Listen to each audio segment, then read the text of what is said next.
काश इन 5 ड्रग्स के बारे में अगर सभी डायबिटिक्स को पहले पता होता तो शायद हमारी कंट्री में इतनी सारी डायबिटीज़ और उसकी वजह से इतने सारे कॉम्प्लिकेशन बिल्कुल नहीं होते।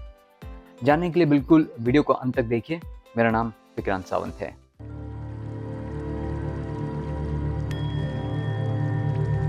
धन्यवाद, बहुत अच्छा लगा आपने इस वीडियो के ऊपर क्लिक किया है। जैसे कि आप जानते हैं, हम आपके पास ऐसा कंटेंट लेके आते हैं जिसकी मदद से आप अपनी डायबिटीज़ को और उनकी कॉम्प्लिकेशंस को थोड़ा सा और अच्छे ढंग से कंट्रोल कर पाएँ, उनको मैनेज कर पाएँ या बहुत सारे केसेस में अच्छे ढंग से उसको रिवर्स कर पाएँ। तो आज जो मुझे आपको बताना है गाइस, ऐसे स्पेसिफिकली 5 ड्रग्स जो सभी डायबिटिक्स बहुत ही कॉमनली लेते हैं और जिनके बहुत ही भयानक साइड इफ़ेक्ट्स होते हैं, और इसके ऑल्टरनेटिवली आप नेचुरल ऑल्टरनेटिव्स कौन से ले सकते हैं जिससे ना तो वो साइड इफ़ेक्ट्स होंगे ना ही वो आपके कॉन्ट्राइंडिकेशंस होंगे। चलिए देखते हैं कौन से हैं। सबसे पहला जो कॉमनली ओवर कंज्यूम ड्रग है वो है मेटफॉर्मिन, और इस ड्रग को बहुत ही कॉमनली सभी डायबिटिक्स लेते हैं और ये सबसे पहला रहता है in line with diabetes either management या डायबिटीज़ को कंट्रोल करने के लिए। पर स्पेसिफिकली मेटफॉर्मिन भले अलग अलग नाम से बेचा जाता है, पर इसके one of the most common जो इम्पैक्ट्स होते हैं वो स्ट्रेट अवे होता है कि वो हमारे शरीर में से बहुत ही भयानक मात्रा में B12 कम कर देता है। और B12 जैसे ही कम होते हैं हमारी बॉडी की सूजन, स्वेलिंग, इन्फ्लेमेशन बढ़ने लगती है। स्पेसिफिकली जो स्टमक के विकार होते हैं वो ज़्यादा होने लगते हैं। भले ये ड्रग कहीं ना कहीं स्ट्रेट अवे लिवर के ऊपर काम करती है, कहीं ना कहीं आपके इंसुलिन को थोड़ा सा ज़्यादा एक्टिवेट ज़रूर करती है, पर इसके साइड इफ़ेक्ट्स भयानक होते हैं। दूसरा जो बहुत ही कॉमनली यूज ड्रग होता है वो कहते हैं हम उसे सल्फोनिलूरिया, या इसे एक कॉमन चीज़ के अंदर हम जो मोस्टली डायबिटिक्स लेते हैं वो है ग्लिमिपेराइड। अब स्पेसिफिकली ये ग्लिमिपेराइड या सल्फोनिलूरिया ये स्पेसिफिकली पैनक्रियास को ओवर स्टिमुलेट करते हैं, मतलब उनको एक इमरजेंसी सिस्टम या इमरजेंसी रिस्पॉन्स में ले जाते हैं। भले कहीं ना कहीं ज़्यादा इंसुलिन डेफिनेटली वो बनाने में मदद करते हैं, पर होता क्या है, बहुत ज़्यादा इंसुलिन बनने की वजह से कहीं ना कहीं पैनक्रियास ऑटोमेटिकली कोलैप्स हो जाते हैं, जिसकी वजह से over a period of time बहुत ज़्यादा वेट गेन होने लगता है, या इसका एक साइड इफ़ेक्ट जो है वो है बहुत ही ज़्यादा मात्रा में लोग अपनी फैट इंक्रीज शरीर पे होने शुरू हो जाती है। तीसरा बहुत ही कॉमनली यूज़ किया हुआ जो ड्रग होता है वो है सीटाग्लिप्टिन। अब सीटाग्लिप्टिन को हम DPP-4 इनहिबिटर्स भी बोलते हैं, बट स्पेसिफिकली ये भी ड्रग कहीं ना कहीं पैनक्रियास को बहुत ज़्यादा प्रेशर डालता है।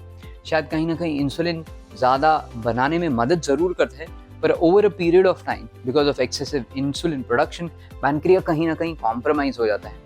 पर उसी के साथ होता क्या है कि हमारे जो स्पेसिफिकली डायबिटीज़ से जूझ रहे पेशेंट्स होते हैं उनका हाइपो में जाना, यानी शुगर बहुत ज़्यादा कम हो जाना is also one of the common things. चौथा जो एक बहुत ही इंपॉर्टेंट ड्रग नॉर्मली सभी डायबिटिक्स यूज़ करते हैं वो है विल्डाग्लिप्टिन। जस्ट लाइक आपका सीटाग्लिप्टिन जो आपका DPP-4 इनहिबिटर है, उसी की तरह कहीं ना कहीं ये मिमिक करता है काम को, पर ये कॉमनली मेटफॉर्मिन के साथ लोग यूज़ करते हैं। पर इसका जो डायरेक्ट इम्पैक्ट होता है वो लिवर पे होता है। लिवर के ऊपर ज़्यादा इम्पैक्ट होने की वजह से लिवर के एंजाइम्स हमेशा आउट ऑफ रेंज रहते हैं, नॉर्मली ज़्यादा रहते हैं। पैनक्रियाइटिस के चांसेस बढ़ जाते हैं, यानी पैनक्रियास के ऊपर सूजन होने के चांसेस बहुत ज़्यादा बढ़ जाते हैं। और पांचवा but obvious, it's external insulin जो आप बाहर से अपने शरीर में इंजेक्ट करते हैं, और ये टिपिकली टाइप 1 या 1.5 को लेना ही पड़ता है क्योंकि उनके पैनक्रियास इतने अच्छे ढंग से इंसुलिन नहीं बना पाता है या पूरी तरह से बंद हो जाता है।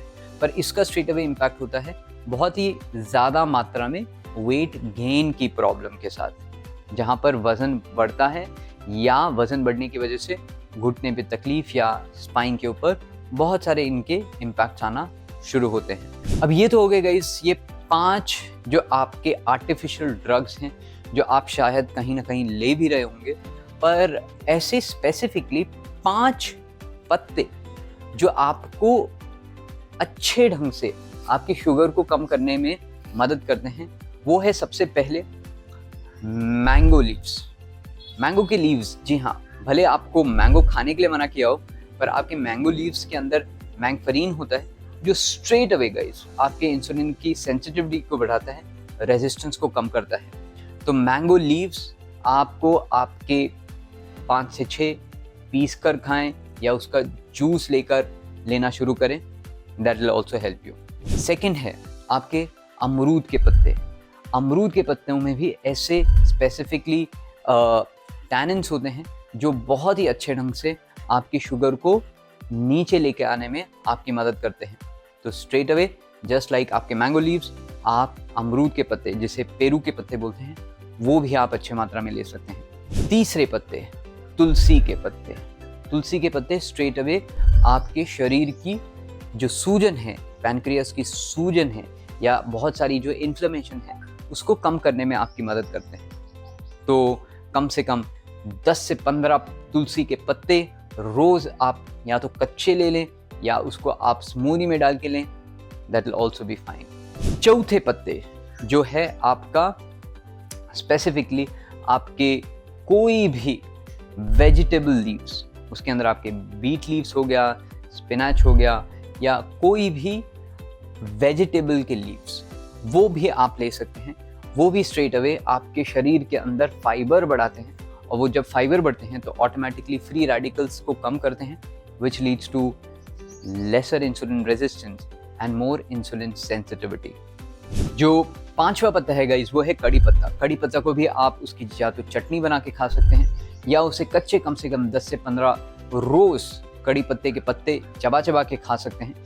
कड़ी पत्ते के पत्ते बहुत ही अच्छे होते हैं when it comes to iron absorption.